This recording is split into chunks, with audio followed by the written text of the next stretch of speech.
Chapter 2 Acid, Bases and Salts. Topic Baking Soda. Preparation and Uses.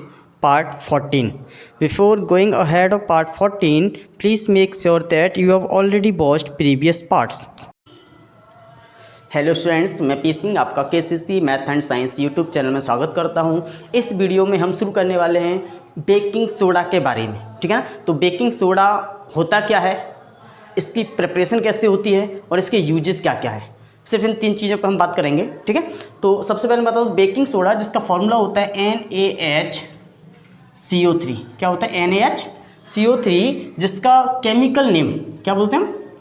Chemical name. इसका जो chemical name है वो होता है सोडियम। क्या है? सोडियम।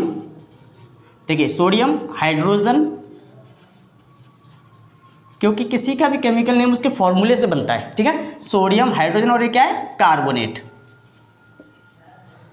तो इसका जो केमिकल नेम है वो है आपके पास सोडियम हाइड्रोजन कार्बोनेट। किसी का भी केमिकल नेम आपको बनाना हो, हम उसके फॉर्मूले से उसका नाम बना देते हैं। जैसे मैंने कहा NaCl, अब NaCl का केमिकल नेम क्या होगा? सोडियम क्लोराइड, ठीक। जैसे मैंने अभी थोड़ी देर पहले बताया आपको वीडियो में कि COCl2, तो इसका केमिकल नेम क्या होगा? Calcium oxy chloride. क्या होगा इसका नाम? कैल्शियम ऑक्सी क्लोराइड, ठीक है ना। तो इस तरीके से हम किसी का भी केमिकल नाम निकाल देते हैं उसके फॉर्मूले से।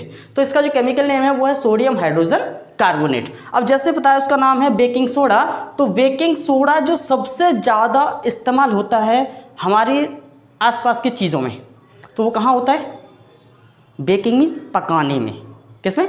पकाने में। पकाने मीन्स किचन में। किस में यूज़ होगा? किचन में। तो किचन में वो दो तरीके से यूज़ होता है।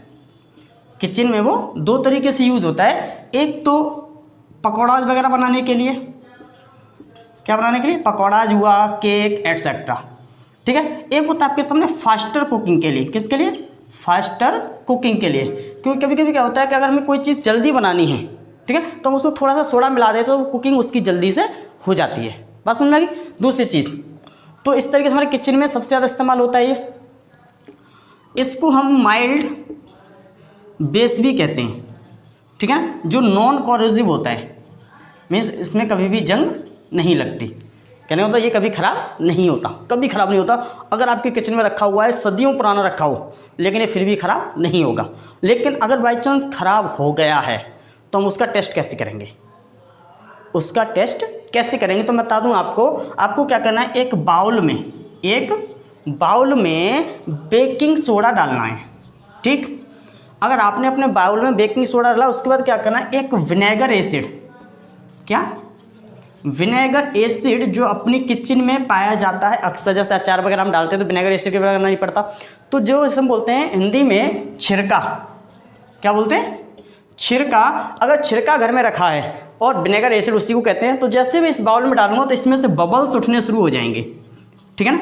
और अगर बबल्स उठने शुरू हो गए, it means it is until usable, ये अभी भी यूजेबल है। बस समझ में आ गई? तो कहने का मतलब क्या है, मैं पहले बता चुका हूँ, बेकिंग सोडा जनरली ख़राब नहीं होता। लेकिन अगर आपको फिर भी शक है कि ये ख़राब हो रहा है, तो आप क्या करोगे कि थोड़ा सा बेकिंग सोडा लेना है और उसमें थोड़ा सा छिड़का डालना है, मीन्स विनेगर एसिड डालना है, और उसके अंदर से बबल्स उठ रहे हैं। क्या उठ रहे हैं? बबल्स उठ रहे हैं, तो समझ लीजिए कि आपका अभी भी वो यूजेबल है, आप उसे आसानी से यूज कर सकते हो, ठीक है। तो ये था आपका बेकिंग सोडा। हम बात करते हैं इसको प्रिपेयर कैसे करते हैं, मीन्स उसकी प्रिपरेशन क्या है। चलिए इसको मैं रेस कर दे रहा हूँ। इसको प्रिपेयर करने के लिए हम क्या करते हैं कि हमारे पास 4 कंटेंट होते हैं। कितने होते हैं? 4 कंटेंट, जिन्हें हम मिक्स करते हैं, जिसमें एक आपका रॉ मटेरियल है जिसे हम बोलते हैं NaCl, मीन्स नमक, ठीक। क्या है? नमक, ठीक है। प्रिपरेशन में लिख दिया है सॉल्ट प्लस H2O मीन्स पानी होगा, plus CO2 means carbon dioxide gas होगी, प्लस अमोनिया मीन्स NH3 होगी। क्या क्या होगा? सॉल्ट, NaCl, H2O पानी, CO2 carbon dioxide gas and ammonia. ये 4 चीज़ें हम लेंगे और इन सब की रिएक्शन जब कराएंगे तो यहाँ से मुझे 2 प्रोडक्ट मिलेंगे। एक मिलेगा NH4Cl प्लस एक मिलेगा मुझे NaHCO3, that is baking soda. इसे हम क्या बोलते हैं? Baking soda. बस समझ में क्या क्या मिलेगा मुझे? Ammonium chloride. इसका केमिकल नेम क्या है? अमोनियम क्लोराइड NH4Cl और NaHCO3 that is baking soda. ठीक है, तो ये चार चीज़ें हम मिक्स करते हैं। तो प्रिपरेशन में से याद रखेंगे क्या क्या लिया मैंने? सोडियम क्लोराइड, H2O, CO2 और NH3। इन जब चारों चीज़ों को मिक्स करेंगे तो मुझे मिलेगा NH4Cl में sodium chloride plus NaHCO3 that is baking soda. बात समझ में आ गई? तो इस तरीके से हम इसकी प्रिपरेशन कर लेंगे। अब हम बात करते हैं what are the uses of baking soda. What are the uses of baking soda? तो आप चाहें तो इसका स्क्रीनशॉट ले लीजिए या फिर आपकी एनसीईआरटी में लिखा हुआ है। देखिए, अब बात करते हैं हम इसके यूजेस की। ठीक है, तो सबसे पहले मैंने यूज इसका बता दूं, किचन में होता है। किस में होता है? किचन में। ठीक है ना, तो किचन में तो जो यूजेस थे वो मैं आपको लिखा चुका हूँ, लेकिन किचन में डायरेक्ट यूज़ नहीं होता। समझिए, बेकिंग सोडा और बेकिंग पाउडर, बेकिंग सोडा और बेकिंग पाउडर। तो baking soda is used for making baking powder. ये बेकिंग पाउडर बनाने के लिए इस्तेमाल होता है। ओके, अब आप कहोगे बेकिंग पाउडर क्या होता है? या दोनों में डिफरेंस होता है? बेकिंग पाउडर और baking soda are little different, दोनों में डिफरेंस होता है। बात समझ में आ गई? और इसका डिफरेंस क्लियर करने के लिए आप मेरी नेक्स्ट वीडियोस का वेट कीजिए, मैं उसमें आपको पूरा डिफरेंस क्रिएट करूंगा कि दोनों में क्या डिफरेंस है। ठीक है, तो मैंने क्या किया कि बेकिंग पाउडर जो होता है it is the mixture of baking soda, ठीक है, बेकिंग सोडा प्लस एसिड। जब हम बेकिंग सोडा को एसिड के साथ मिला देते हैं तब बनता है वो बेकिंग पाउडर। बस समझ में आई? तब बनता है वो बेकिंग पाउडर। और बेकिंग पाउडर जब बनता है फिर हम इसको जब किसी भी सब्सटेंस के साथ कुक करते हैं, मीन्स पकाते हैं, मीन्स हीट देते हैं। ठीक है ना, और जब हम हीट देते हैं तो क्या होगा कि NaHCO3 प्लस H पॉजिटिव, क्योंकि एसिड को हम जनरली रिप्रेजेंट करते हैं H पॉजिटिव से। ठीक है, मैंने आपसे कहा था कि acid always gives hydrogen positive ions. तो मैंने क्या किया, जो हाइड्रोजन पॉजिटिव आयंस है इससे मैंने कर दिया किसी भी एसिड को, मीन जनरली हम एसिड का नाम नहीं लिखा है, केवल H पॉजिटिव रिप्रेजेंट किया है। और जब हम इसको हीट करेंगे, क्या करेंगे? हीट, तो यहाँ से क्या होगा कि एक मिलेगा आपके पास CO2, क्या मिलेगा? CO2 plus water plus Na2CO3, क्या मिलेगा? Na2CO3। ठीक है, क्या क्या मिला? CO2 plus water plus Na2CO3, और ये होगा आपके पास एसिडिक सॉल्ट।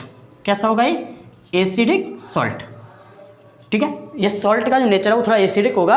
अब ये जो CO2 आपकी बन रही है, ये CO2 वहाँ से पास होगी। ठीक है ना, किससे? किसी भी फूड आइटम से। और जब वो किसी भी फूड आइटम से CO2 पास होगी तो क्या करेगी? उसमें होल्स क्रिएट करेगी।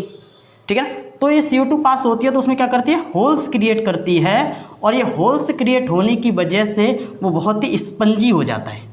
ठीक है ना, कैसा हो जाता है? बहुत ही स्पंजी, क्रिस्पी, या फिर वो एक स्पंज की तरह वो दिखने लगता है। ठीक है, क्योंकि उसके अंदर होल्स क्रिएट हो जाते हैं। किसकी वजह से? क्योंकि वहाँ से CO2 पास होती है जब हम बेकिंग सोडा को हीट करते हैं तब। बस में तो इस तरीके से वो यूज़ होता है हमारी किचन में।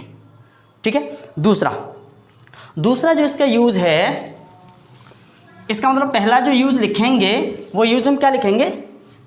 मेकिंग क्रिस्पी पकौड़ाज, ठीक, केक एटसेट्रा। पहला यूज़ मेरा ये हो गया। दूसरा यूज़ होता है it is used as an anti acids. It is used as anti acids. जैसे मैंने आपको स्टार्टिंग बताया था कि ये क्या होते हैं? माइल्ड बेसिक इन नेचर होता है। और बेस अगर एसिड के साथ रिएक्शन करेगा तो उस रिएक्शन क्या करेगा? न्यूट्रलाइज करेगा। इसलिए वो एंटी एसिड्स के रूप में इस्तेमाल होता है। मीन्स अगर हमारे पेट में एसिडिटी हो जाती है तो हम अगर बेकिंग सोडा को अगर हम खा लें तो हमारी एसिडिटी ख़त्म हो जाएगी। हमें मार्केट से इनो वगैरह लाने की आवश्यकता नहीं पड़ेगी। बात क्लियर होगी? क्योंकि ये भी क्या है? एक माइल्ड बेस है और बेस ही जरूरत होती है। एंटी एसिड्स मीन्स बेस, जैसे मैं पहले वाली वीडियो में क्लियर कर चुका हूँ कि एंटी एसिड को हम बेस भी कहते हैं। तो ये यूज एज एंटी एसिड्स। ठीक है, तीसरा जो इसका यूज है वो है सोडा गैस फायर या फिर सोडा एसिड फायर एक्सटिंग्विशर्स। क्या बोलते हैं उसे? Soda acid fire extinguishers. अब आपको वो ये कैसे काम करता होगा? ठीक है ना, एक्चुअली क्या होता है, सोडा और एसिड जब मिलते हैं तो आपका क्या बनता है? पाउडर। ठीक है, baking powder means NaHCO3 plus H point, अभी थोड़ी देर पहले मैंने आपको रिएक्शन बताया था। ओके, जब ये हीट करते हैं हम इससे तो क्या बनता है, CO2 plus water plus Na2CO3, ठीक है। अब ये जो CO2 है ये एक्सटिंग्विशर की तरह इस्तेमाल की जाती है, मीन्स आग को बुझाने के लिए काम किया जाता है। बात समझ में आ गई। तो इसलिए इसका जो तीसरा यूज है सोडा एसिड फायर एक्सटिंग्विशर्स, ठीक है ना। तो मेन चीज़ क्या है, तीन आपके यूज हो गए इसके। एक तो आपके सामने क्रिस्पी पकौड़ा या केक स्पंजी बनाने के लिए, दूसरा हमारा एंटी एसिड्स को रूप में हम इस्तेमाल करते हैं अपनी एसिडिटी को रिमूव करने के लिए, और तीसरा हो गया आपके सामने सोडा एसिड फायर एक्सटिंग्विशर्स के रूप में हम इसका इस्तेमाल कर लेते हैं, ठीक है। तो ये था आपका sodium bicarbonate means baking soda का use and preparation. Thank you for watching.